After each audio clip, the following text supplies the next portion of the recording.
This is the web transcription service of the Royal Canadian Military Institute.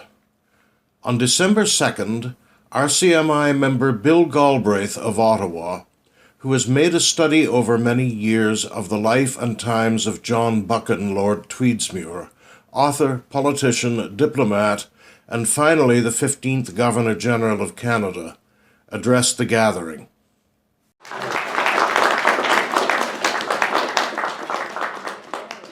Thank you very much, Pat, and thank you for inviting me and organizing these military history nights. I just wish that I had lived a little closer to Toronto to be able to partake in many of these very interesting speakers. So tonight you'll find out whether or not I'm interesting by the time I'm finished. I hope I can give back a little bit to the club that's given me so much pleasure and learning over the years that I've been a member. And I've had some people ask me how I was able to write such a lengthy, detailed, and meticulously researched book while having busy day jobs. And I have a very short answer. I don't golf. I'm sure you avid golfers can appreciate how much time that frees up, but I expect some of you may also approach me and try to persuade me of the virtues of your game afterwards.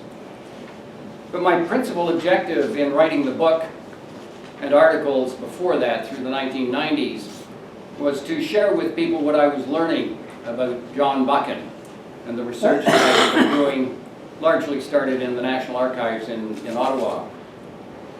And I wanted to reintroduce Canadians to this remarkable individual. But to achieve that objective, the book had to be readable and it had to be an interesting story in and of itself. It was subjected to a very stringent test early on. I sent a copy to our daughter Karen, who lives in Victoria. And after a few weeks, she sent a text message to her mother and said, "Mom, I've been reading Dad's book on the bus to and from work. I find it interesting. I'm surprised." Well, I can tell you that I couldn't have asked for any higher compliment from a family member who has heard more about John Buchan around more supper tables and every other minute in between. How many here have read the 39 Steps? Now, I might comment that that's perhaps a reflection of a more mature crowd, I'll say. But did you know that it's 100 years old in book form this year? John Buchan wrote that during 1914 and completed it in November 1914. And he wrote it while he was recuperating from problems with a duodenal ulcer. He was writing in the south of England.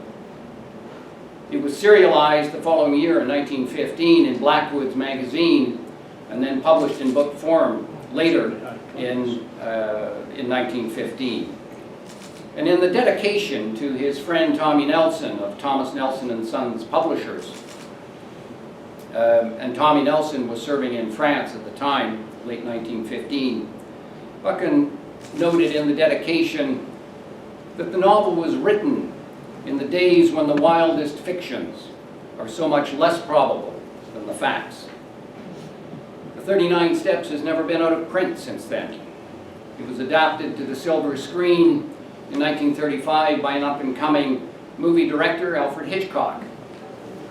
And there have been a couple subsequent versions in the 50s and the 70s. And it's also been a successful stage play in both professional and amateur theater on both sides of the Atlantic. And the Guardian newspaper puts the 39 Steps at 42nd on its list of 100 best novels written in English. So it's not surprising that the reason that John Buchan is remembered is associated with the 39 Steps. But tonight I'm not going to talk to you about John Buchan, the writer. My book focuses on John Buchan, the statesman, on his role as Governor-General in Canada. And what I'm trying to do in the book, in effect, is to rebalance a bit the reputation and the legacy for which he's known. But before I get on to the role of Governor General, I'd like to give you a bit of his background, just briefly, some of his experiences in the First World War, and then I'll move on to the Governor General. And I'll be referring interchangeably to John Buchan and Tweedsmuir. So he was born in 1875, so he's a contemporary of Winston Churchill. He was born in Perth, Scotland. His father was a minister of the Free Church of Scotland. And his mother, Helen Masterton, was from a farming family around Broughton in the Borders area of Scotland. It was an area where he spent many of his boyhood summers. And it's also an area that finds its descriptive way into many of his novels. As for his education, he financed his way through Glasgow and Oxford universities by scholarships and writing. And to give an idea of how the brilliance of this individual came through very early on, we go to Glasgow University. So Buchan is a young student, 17 or 18 years old, and he approaches his professor of classics, Gilbert Murray, who later became renowned internationally as a classicist. And he had a question, which is normal enough. It's what students do. But the question wasn't particularly normal for such a young student. He was asking the professor why Francis Bacon quoted the Greek philosopher Democritus in Latin. Gilbert Murray recognized immediately, as he described it, that the student was obviously a treasure. The reason Buchan was asking the question was that he was editing Francis Bacon's essays for a London publisher. So imagine, at 17 or 18. And that book of Bacon's essays was published in 1894.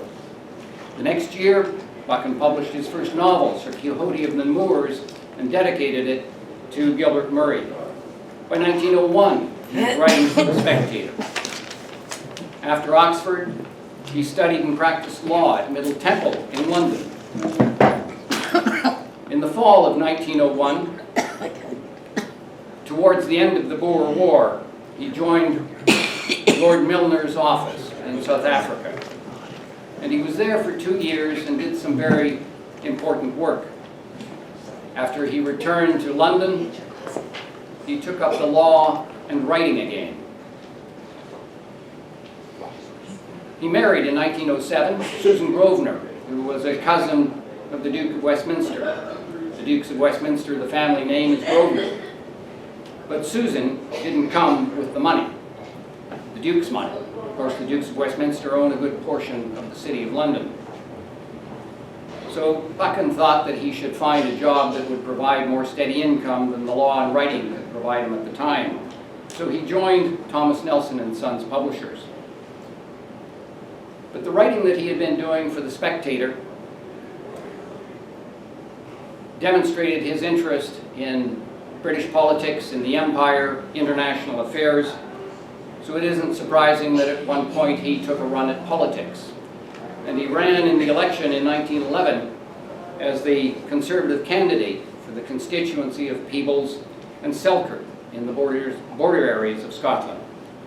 He wasn't successful in that particular bid, but he discovered that his health really wasn't up to it, particularly the rigors of campaigning in such a widely spread out geographic constituency. After the war started, Nelson's decided that they would publish a readable history of events shortly after they occurred, and Buchan would write them. Profits and authors' royalties would go into a fund to support families of Nelson employees who were serving in the army. With that level of engagement, Buchan was made a director of the company. And that volume, the history of the war series, ran to 24 volumes. And in 1915, there were 8 of them written and published. In 1916, there were 6, 4 in 1917, and then 3 each in 1918 and 1919. It was a remarkable feat.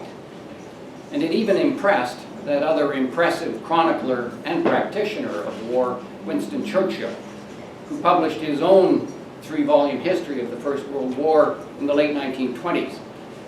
In 1927, he wrote to Buchan, "No one knows more about the subject than you, and your history will remain the immediate contemporary record for this country. How, at that early moment, with so much still hidden, you could have massed so vast a store of fact or taken such broad, just views has always amazed me." It was this writing and his public lecturing of the war that demonstrated his ability to concisely and clearly explain the complexities in a language that could be easily understood. And that drew the attention first of the Times and then of the government. The Times asked him to be their special correspondent to cover what was to be called the Second Battle of Ypres in the spring of 1915. And he stayed on through to the fall of that year until the Battle of Loos. During that time, he came into contact with senior military leadership, Sir Douglas Haig, Sir Julian Byng, who became a Governor General of Canada later. And after that assignment, he returned to England. And by now, the government wanted to use his talents for the war effort. And he was commissioned a lieutenant in the Intelligence Corps and returned to France. He was promoted to major and assigned to General Headquarters under General Charteris. In June 1916, he was recalled to London to head up an information department responsible to the Foreign Secretary. But it was of short duration because General Haig requested that Buchan serve at his headquarters in France. And if all this, plus remember continuing to write the History of the War series, wasn't enough, he also wrote another novel, Green Mantle. Some of you have perhaps heard of it and even read it. And it's one of my favorites, and it has a very contemporary theme for us today. In February 1917, he was appointed as director of a new full Department of Information and promoted to Lieutenant Colonel. General Charteris wrote from France to a correspondent in London, "Now that we have Buchan in charge in London, things will, I think, gradually improve in the Press Bureau." In that role, he also established a British Information Bureau in New York City, arranging for speakers from Britain to lecture in the United States with the aim of strengthening support for Britain. And it was around about that same time that he also underwent surgery for that duodenal ulcer. But he ignored a proper recuperation and continued working. A year later, in February 1918, Prime Minister Lloyd George established a Ministry of Information headed by Lord Beaverbrook, Canada's own, and Buchan was Director of Intelligence. How did the war affect Buchan? In March 1917, his business partner Tommy Nelson was killed. A month later, his younger brother Alistair was killed, and these deaths affected him deeply.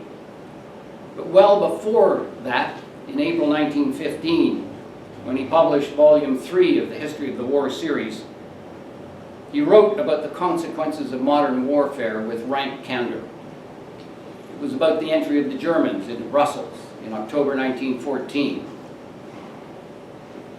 The world has never seen before such a migration of a people or the emptying of a great city.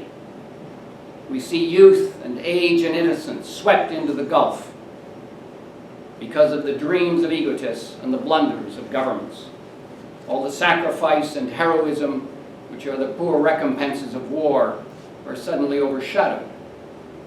And etched in with bitter clearness, we note its horror and futility. But he didn't ignore the human dimension on the other side either, and commented, for example, that the German soldiers had their own Gertrudes and Gretas waiting for them at home.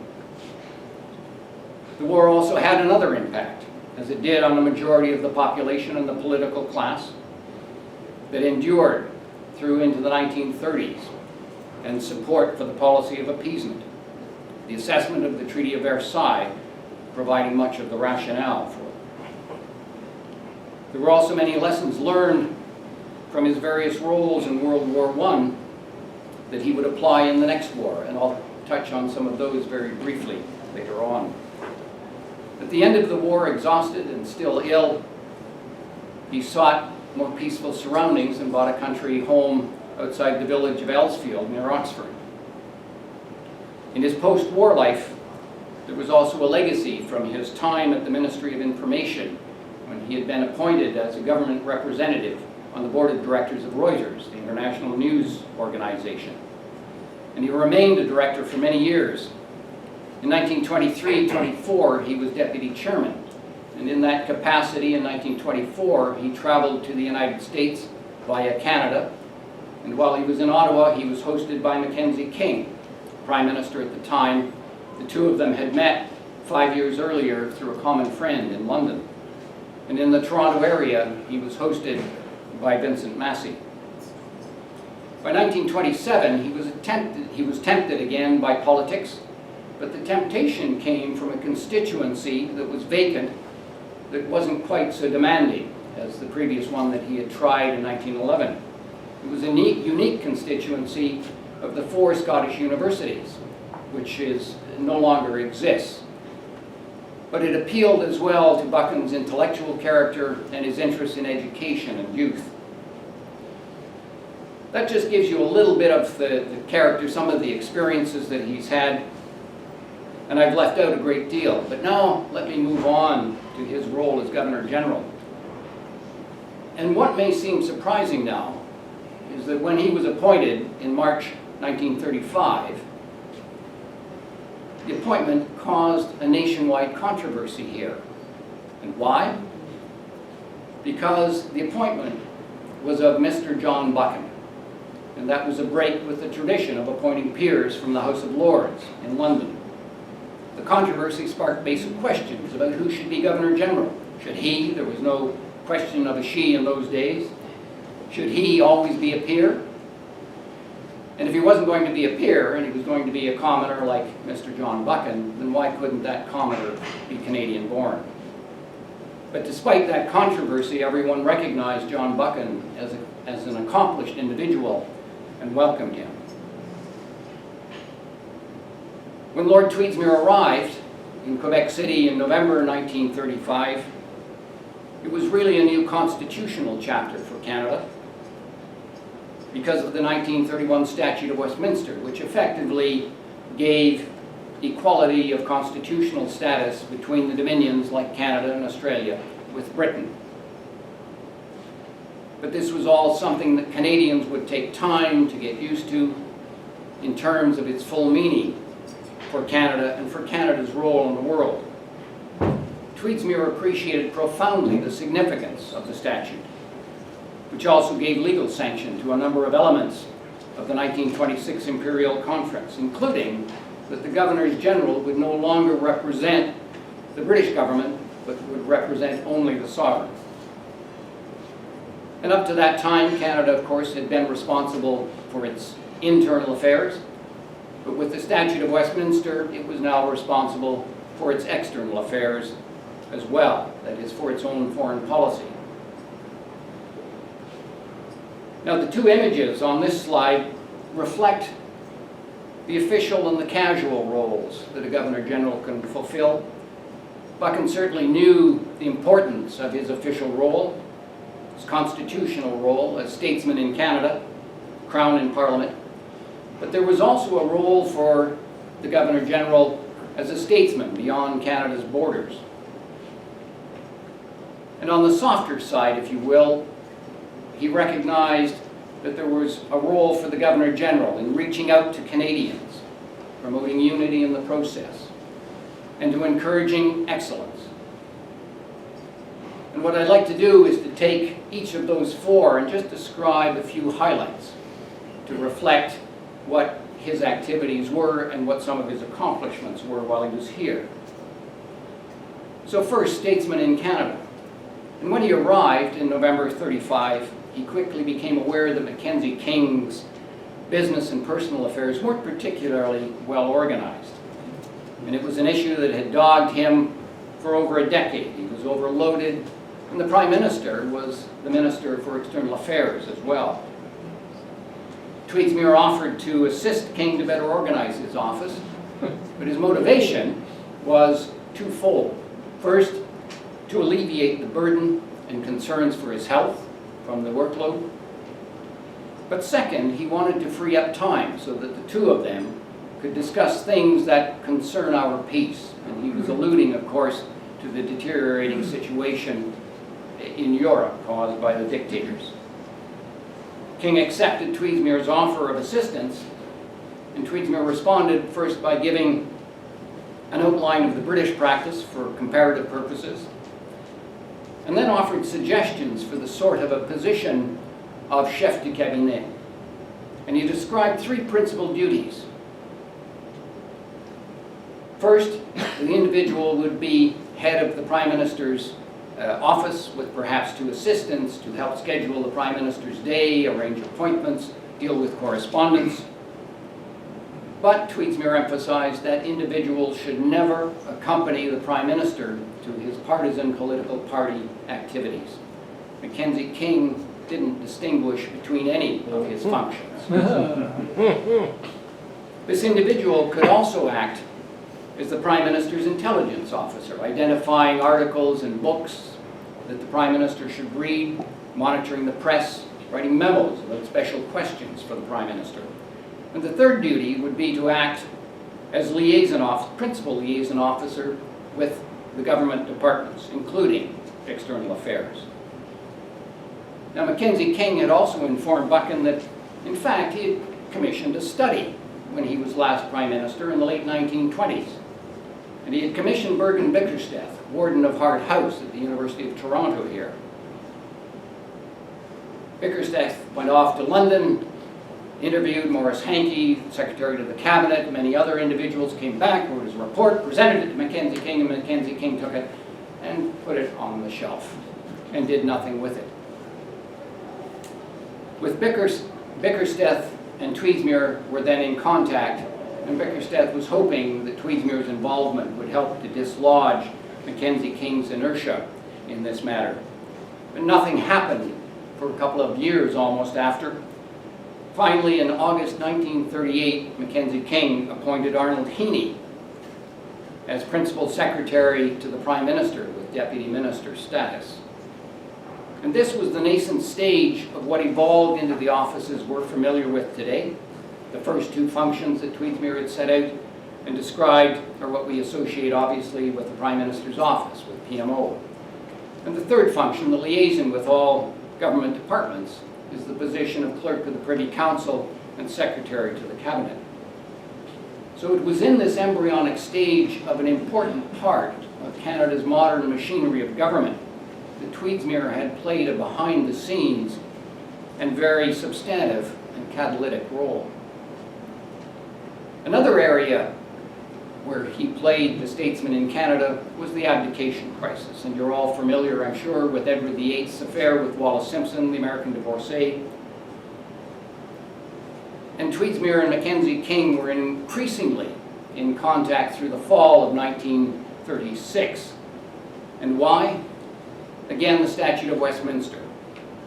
It required that Britain consider the Dominions for any matter that affected the Crown.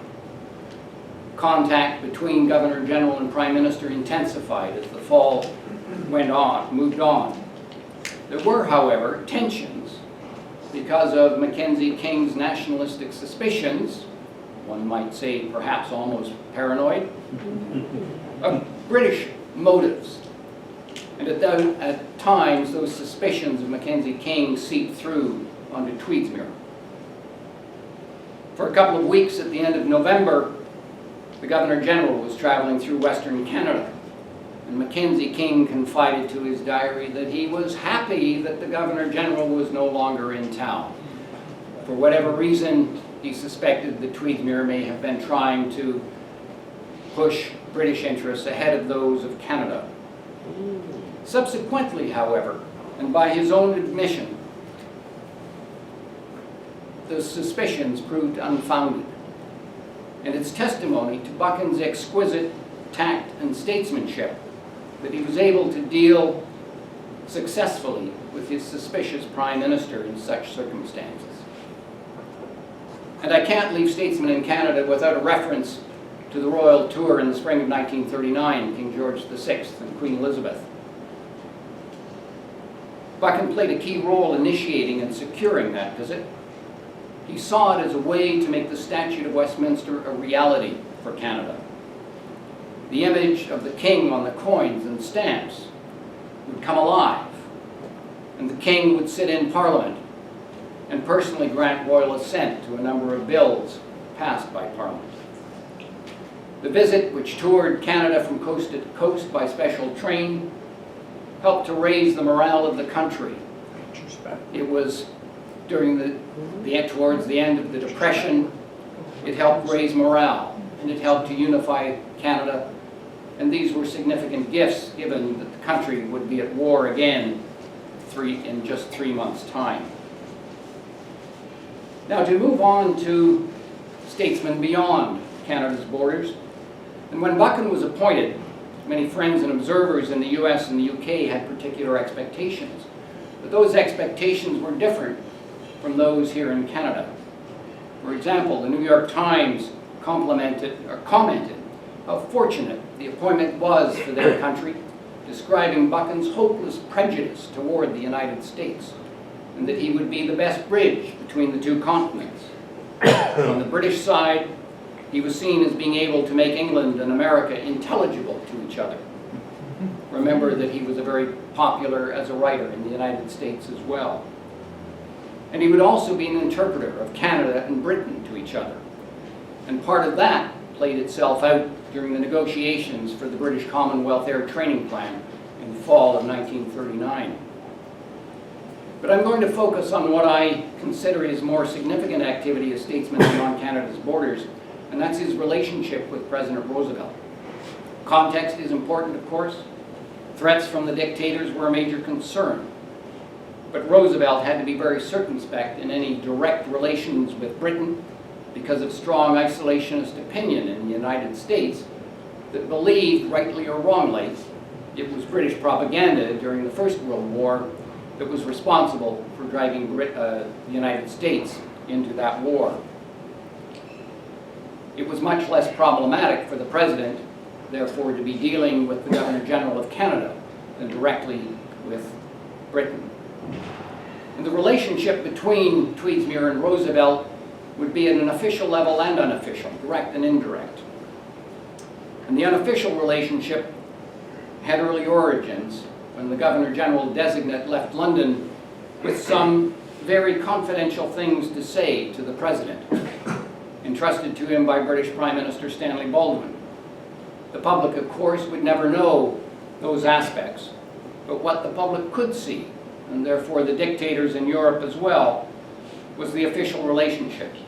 And shortly after Tweedsmuir arrived, he and President Roosevelt planned a visit that occurred at the end of July 1936 in Quebec City.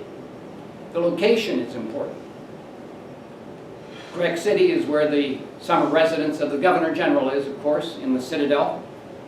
And it emphasized that the visit was to the Governor-General and not to the Government of Canada, as would have been the case had the visit occurred in Ottawa. The visit was a huge success. Right? Oh, there we go. Sorry about that. Where's Steve? Steve? So the visit was a huge success.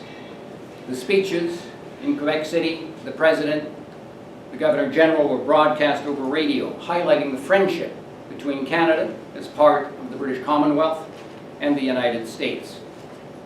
The New York Times wrote that Roosevelt's visit to Canada must do this present world much more good than any meeting of the Assembly of the League of Nations.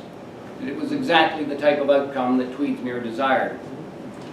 A return visit to Washington by Tweedsmuir was planned and occurred in early spring 1937. Very unusually, the Governor-General participated in a press conference with the President. This is not something that you would normally see a Governor-General doing, which then suggests that it was probably the idea of President Roosevelt himself. But it was, I think, basically an attempt to give a show of solidarity. And asked by a journalist during that press conference, if they had had any personal discussions, Tweedsmuir knew he had to be careful and replied that an official in his position has no politics and cannot comment on public affairs. It was at this point that the President interjected with a particular message. And he said that while there could be no official talks between them, the two of them could sit on a sofa and soliloquize, and each could not help but overhearing the other. It was a brilliant response to let the world know that this was not just going to be a social or protocol visit. Among other official duties that he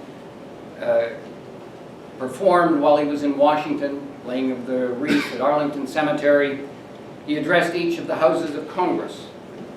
And the visit, when it was completed, was also seen as a huge success. After the war started, the relationship became more indirect because political sensitivities for Roosevelt in his officially neutral country.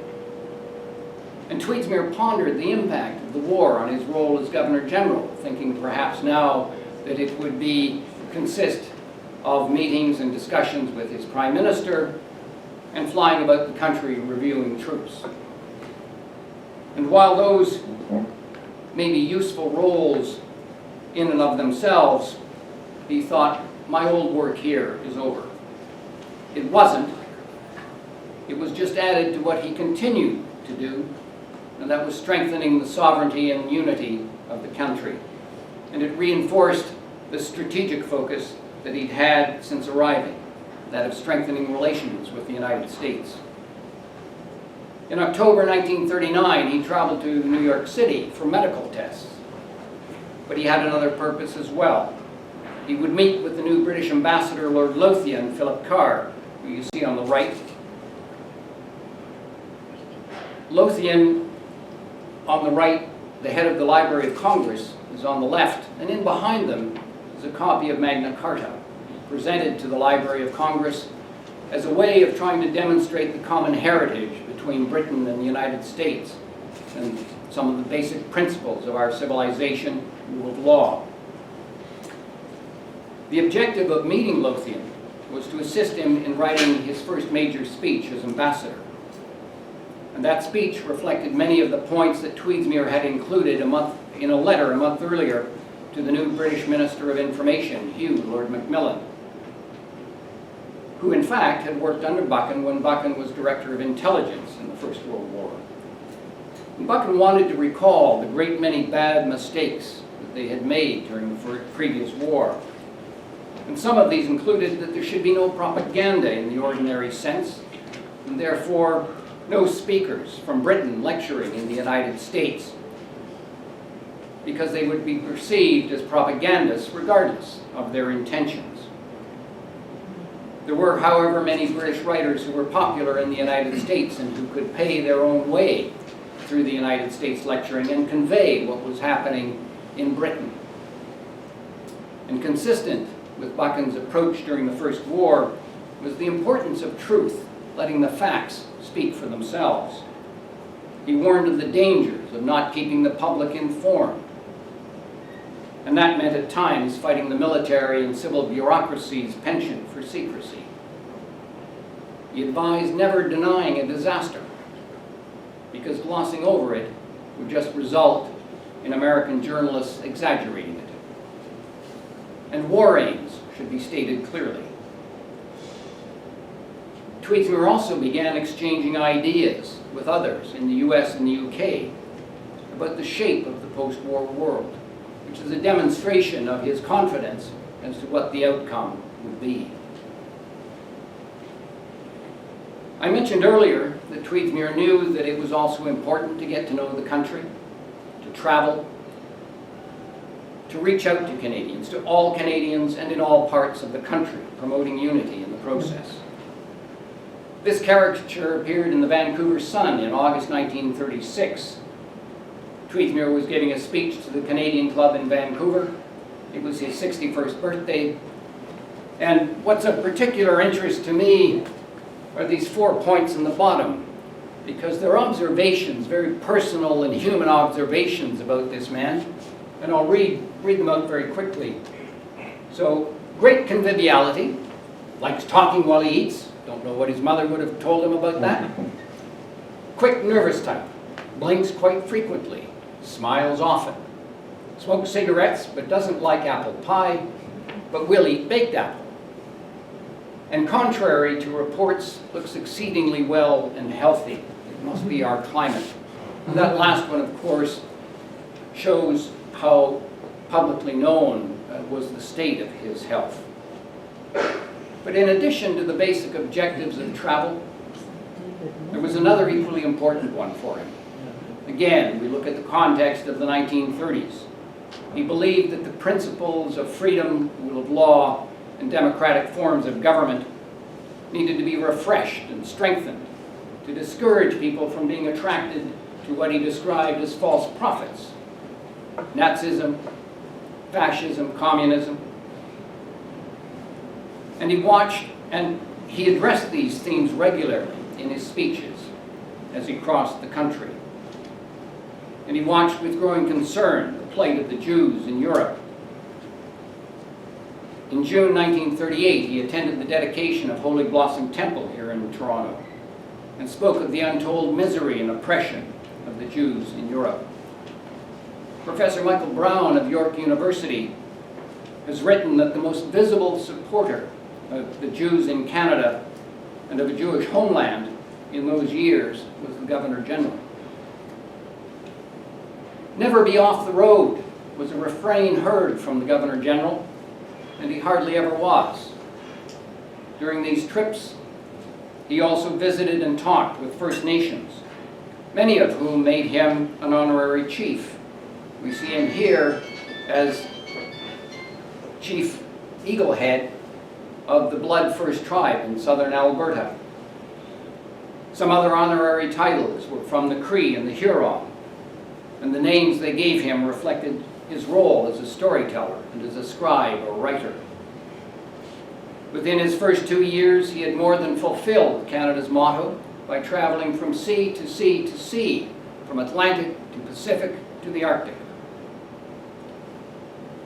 The most spectacular journey that he took was to the Arctic in the summer of 1937 by a Hudson's Bay Company steamboat down the Mackenzie River. From there, from the delta of the Mackenzie, he flew over an RCF aircraft to Great Bear Lake and up to the shores of the Arctic Ocean. But the reason that he went to the north, aside from his love of travel and adventure, was that after almost 2 years in Canada, he had observed the strength of regionalism in this country. And he perceived a lack of loyalty to the larger whole, that is, to Canada itself. And he began to see in the North a unifying factor in the future of the Dominion, because it is common to both East and West, common to just about every province. And there's a chapter in the book that talks about Buchan's concept of the North and about this particular journey, but I'll focus here on 3 significant impacts: on the inhabitants of the North, on John Buchan the writer, and on Lord Tweedsmuir, the Governor General. First, for the inhabitants, it was a very special and heartening event to see the King's representative taking a sincere interest in their affairs and future by visiting them. Referring to the North, he wrote that as representative of the Crown, I feel a special responsibility in this matter. The second impact, on John Buchan the writer, the scenery, the history, the colorful characters that he met along the way stimulated his creative mind and provided inspiration for his most profound and his last novel, Sick Heart River, another of my favorites. And it also inspired him to write a children's book, hoping to make Canadian history more interesting for children. Both of these books were published posthumously. And third impact, on Lord Tweedsmuir, the Governor General. He had further developed his vision for the North as a unifying factor for the country. The journey and the publicity that it attracted helped Canadians from East and West to better understand a defining and developing region of their country. And he provided advice to the Prime Minister and the Governor of the Hudson's Bay Company, which had a very significant role in the North in those years. He provided advice based on his observations about development, conservation, and the First Nations health. The last field of activity that I'd like to touch on is encouraging excellence. And you're all familiar that honors in our country flow from the Crown.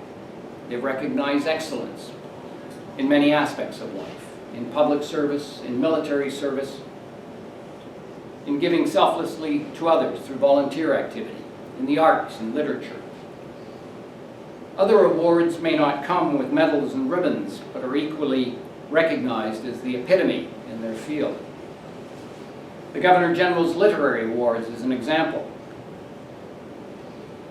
They were established under Tweedsmuir's authority in 1936 after discussions and agreement with the Canadian Authors Association, the president of which was Dr. Pelham Edgar.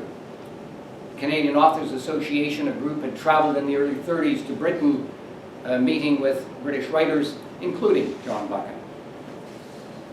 But as a polymath, Buchan could speak to almost any group or profession, and he encouraged excellence in all of them. He worked with the heads of the larger universities to enhance the intellectual life of the country, to broaden the scope of studies, particularly the universities in Western Canada, and promoted the establishment of university presses. Here we see him with Dr. Henry Cody on the right, president of the University of Toronto, when the university was conferring an honorary degree on the American Secretary of State, Cordell Hull, who's on the left. In the field of engineering, the Governor General gave an inspiring address to the Institute of Engineering that combined the pursuit of excellence with aesthetics. He noted that contrary to many people who viewed engineering projects as blights on a beautiful countryside, nature has a wonderful power of absorbing human inventions. But, he advised, at the same time, the constructive powers of man must keep in some kind of harmony with nature. The engineer, he added, must also be something of the artist. In the medical field, he praised the rank and file, not just the outstanding figures, some of whom went to the US or the UK to pursue their careers. He was impressed by the doctors he met on the prairies, often with a brilliant college record, surrendering professional ambitions for the day-to-day work of relieving pain and sickness in poverty-stricken districts. Their reward, he added, was in the consciousness of faithful service, and he praised that attitude.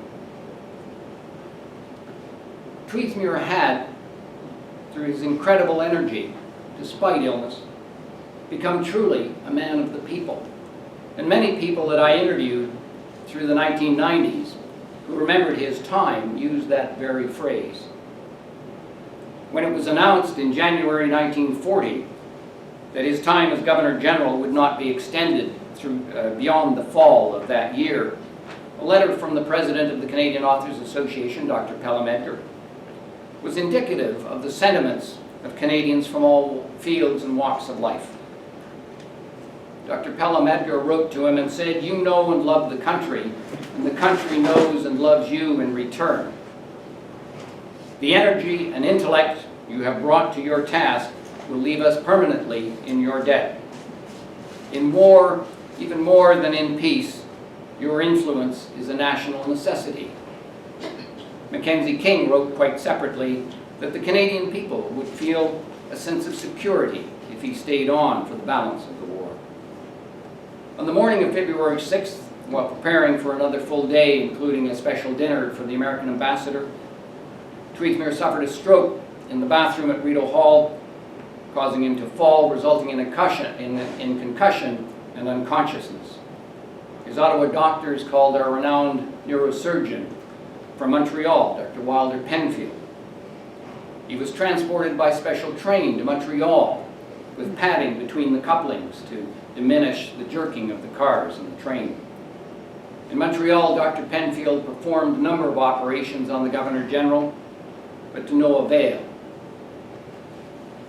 John Buchan, first Baron Tweedsmuir, died on February 11th, 1940. The outpouring of grief, gratitude, and admiration was enormous. The loss of his leadership and inspiring confidence was felt even more acutely because the country was at war. John Buchan, Lord Tweedsmuir, pioneered a new model for the role of Governor-General after the Statute of Westminster. A model Governor-General understands and respects our constitutional structure. He or she is a statesman or a stateswoman who works to strengthen the good governance of the country, enhances Canada's status in the world, sets an example of good citizenship, cultivates a love of country, and exudes confidence in its future, drawing on what is positive and leaves a lasting positive legacy. John Buchan has left a living legacy in Canada. He was and continues to be an inspiration to his successors, at least 4 of whom have explicitly referred to his influence on them. Vincent Massey, our first Canadian-born Governor-General, General Georges Vanier, Adrienne Clarkson, and our current Governor-General, the Right Honourable David Johnston, who graciously provided a foreword for my book. John Buchan, model Governor-General and model citizen. Thank you.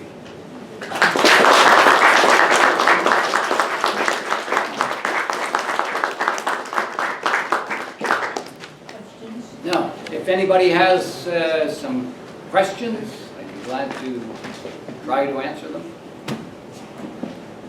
Did his son not go into the Arctic as a Hudson's Bay factor? Yes, he did. Once, and he succeeded him, because I heard him speak at Tuzo Wilson's thing up at the Science Center of Living Explorers of the Arctic. Right. So he sort of followed on in that role that the Arctic was important. Yes, indeed, indeed. Johnny was the oldest son, and he spent a year up there.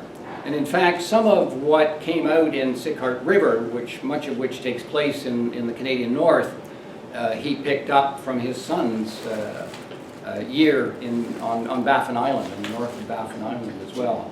And Johnny also joined the Hasty Peas, the Hastings and Prince Edward Regiment, and served with them in Italy, through World War II.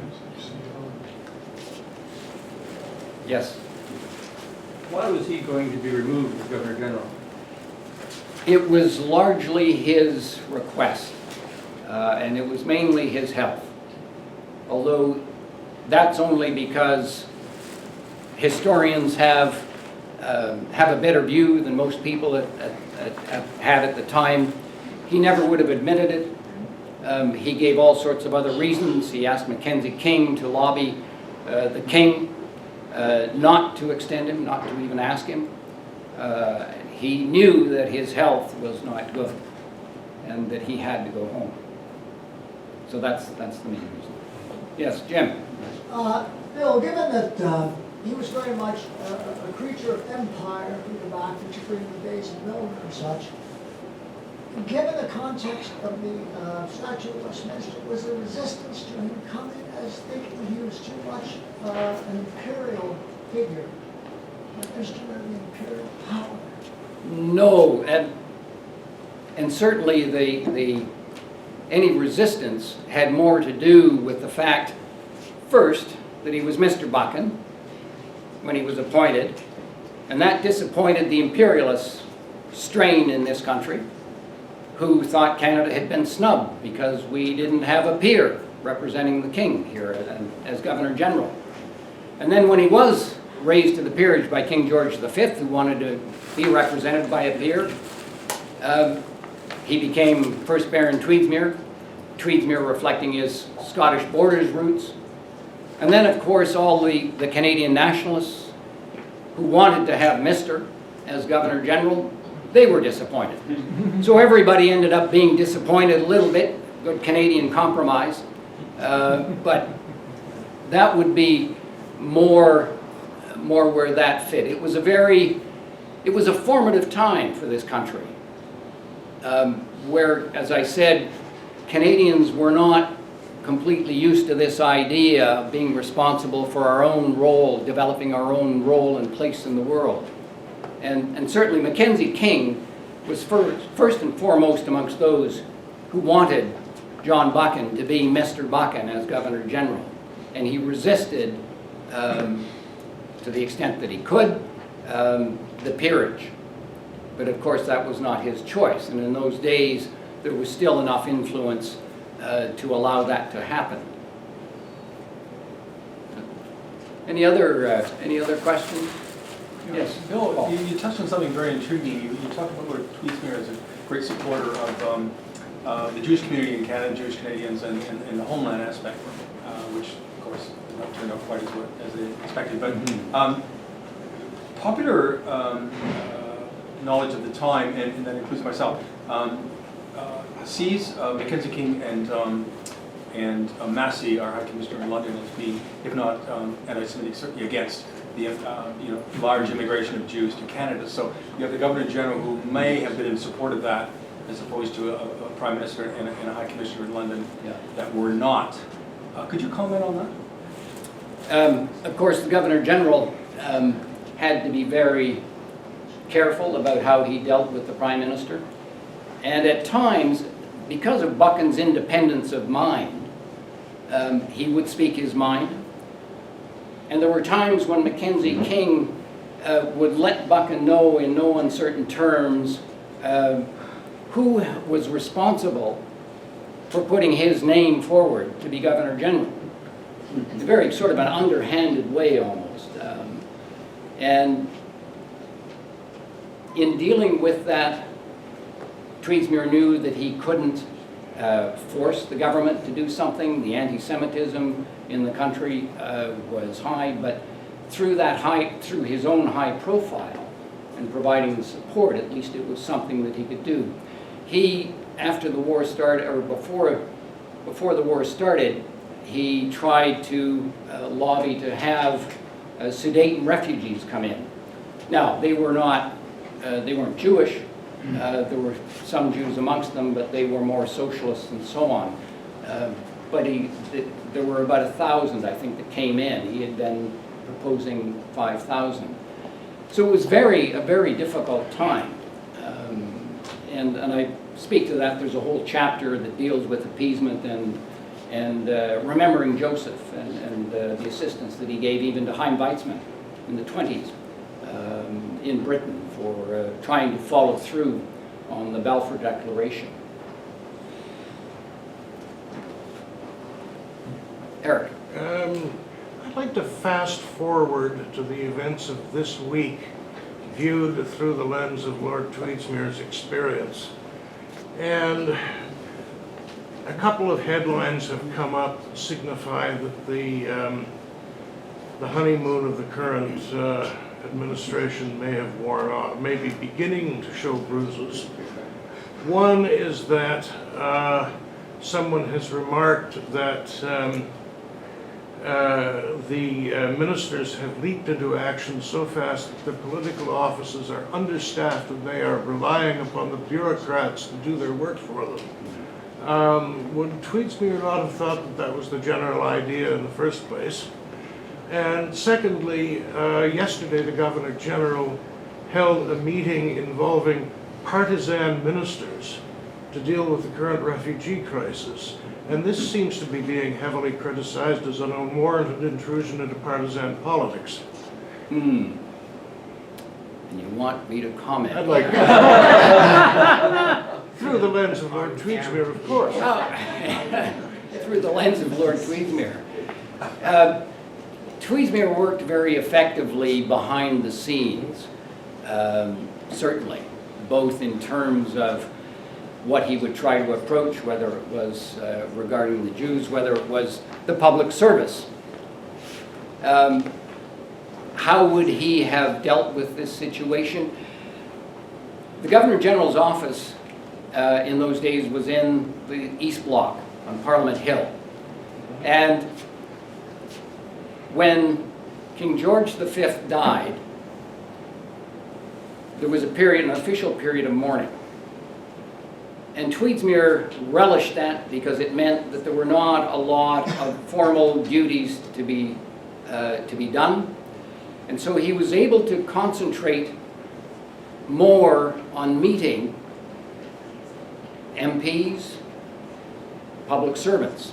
The East Bloc had the Department of External Affairs in it, and they would just drop in for talks with the Governor General. Now, to what extent and what went on, I haven't been able to find memoirs or records or diaries of,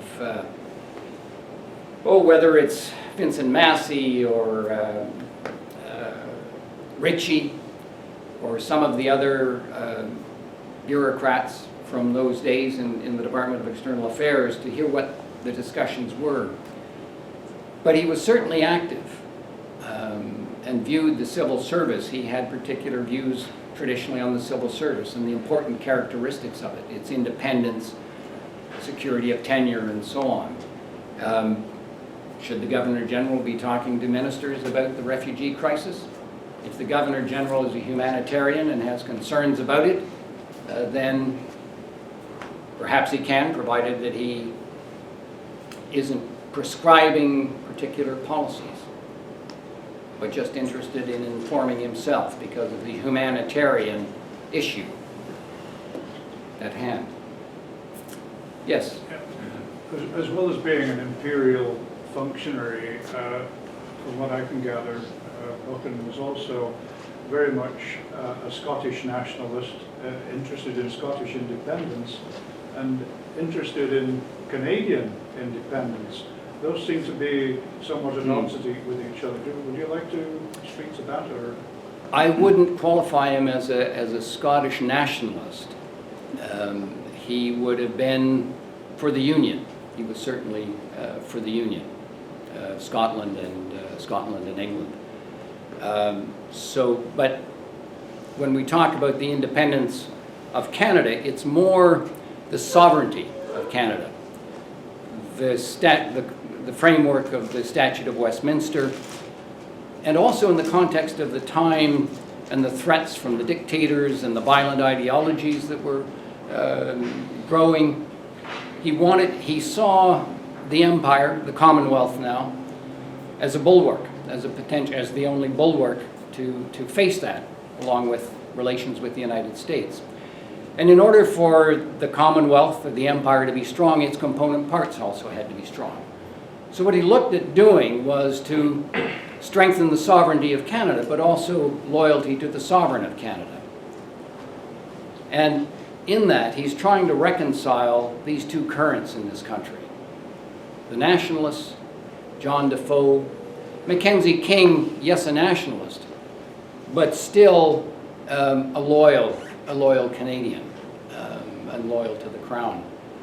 And Buchan was trying to reconcile these so that the nationalists didn't hold sway and separate, want to pull or separate, become independent from Britain. So it was, again, it's that formative period in this country's history, and much of which we're still dealing with, many of the issues, including that one. But he did say, quickly in a speech in October 1937 to the Canadian Institute of International Affairs in Montreal, that a Canadian's first loyalty is not to Britain or the United States or anyone else. It is to Canada. And then he penned in, that was the version that he had given Mackenzie King, but then as he thought about it and reconciling these currents, he penned in, and to Canada's king. And that speech drew huge criticism right across the country. So the conservatives, the imperialists, were appalled at what he was saying and taking that to be political, which is probably why he was wrestling with it and having penned in and added subsequently. And that's how the speech was delivered.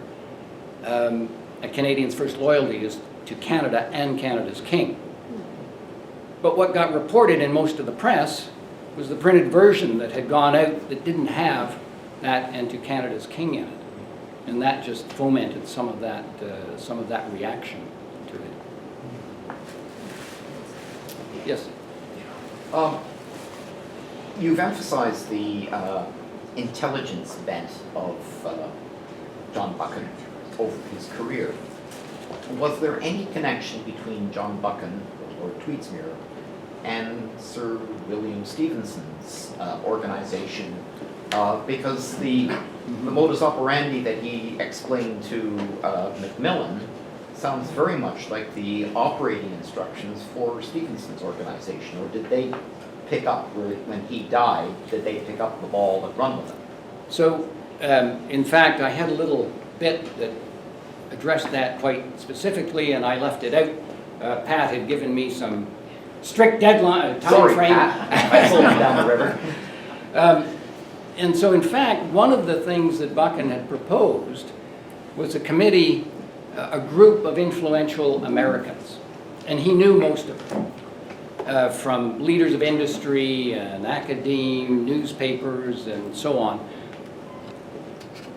A quiet group who could whisper the right word in the right place, who could counter Nazi misinformation, who would be able to criticize or advise the British government, or criticize it if necessary, in its relations in the United States at this particular time, remembering what had happened in the First War and what people believed, or the Americans believed, was responsible for driving the Americans into that war.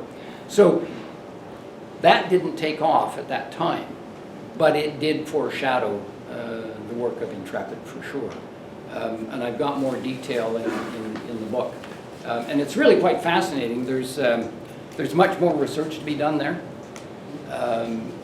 And apparently, winding up the Ministry of Information at the end of the war, Buchan was responsible for winding it all down and destroyed a lot of the records. They just weren't kept. As I'm reading through the volumes of Nelson's History of the War, and I'm learning more about his role and his perspectives that are helping me understand what in fact I was writing about and how he was approaching the war as Governor General and the kind of advice that he was giving. I'm getting a new appreciation of that. I just didn't have the time to be reading the 24 volumes at the time and thought, well, that's First World War. But in fact, it was very, It would be it was interesting to important. compare those notes with Nigel West's book on the Intrepid's organization, because that was all there. But those books have been mysteriously withdrawn from circulation. Ah, okay. Very hard to find. Yeah. There are some interesting connections, and I can't remember who was the first biographer of Stevenson, who wrote The Quiet Canadian. Stevenson. No, Stevenson. no, there's one before that, an Englishman, I think, and he was in the U.S. Anyway, it was the book was published in around the mid-50s, called The Quiet Canadian, and that author had connections to Buchan and then had connections with Stevenson, and so you begin to see some commonality or flowing of ideas coming back and forth through there. But it's a fascinating area. I think we'll just have one more question if anybody has one. Okay, we can talk after. John. Well, you go back to the 39 steps, and it's a great big complex sabotage plot. Right. The Green Mantle, again, is a masterpiece of subversion and pending insurrection. So he was sort of had a very exaggerated idea of the secret war in the beginning part of the First World War. But I mean, when he's aware of the ideologues in the late 1930s and what Nazism and I guess Marxism presented, was he ever giving any specific warnings about, again, the wholesale subversion and spycraft being directed against us in those days? Or did he just stay quiet on the whole subject? Fairly quiet, and I'm not sure, but he was receiving classified or confidential, Vague but fairly smooth interconnection between warning and just a nice novel sort of thing. yes.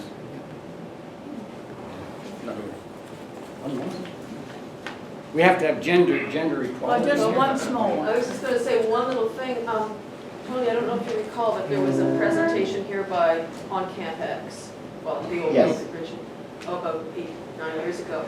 I missed the presentation, but I came afterwards, and spoke to the presenter, and he said, I said,